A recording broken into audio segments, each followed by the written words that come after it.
Η εταιρεία μας είναι η Μηχανοτεχνική Ελλάδος. Είμαστε μια ιστορική εταιρεία στον κλάδο των χωματουργικών μηχανημάτων και γενικότερα των μηχανημάτων έργου. Αυτή τη στιγμή έχουμε 3 αντιπροσωπείες που προωθούμε αποκλειστικά στην ελληνική αγορά. Η σημαντικότερη εκ των οποίων είναι η XCMG.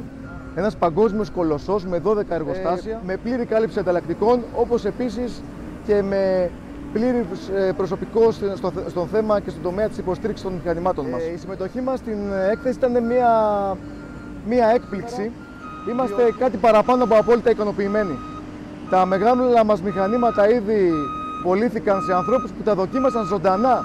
Κάτι το οποίο δεν ξανάγινε σε καμία άλλη από τις εκθέσεις που παρακολουθήσαμε και συμμετείχαμε. Δεν είχαν τη δυνατότητα που έχει εδώ η έκθεση Λατομείο να πάει ο πελάτης να το δοκιμάσει ο ίδιος το μηχάνημα πάνω, να το δει πως δουλεύει, να ακούσει τις συμβουλές μας, να μας δει να γνωρίσει το προσωπικό μας.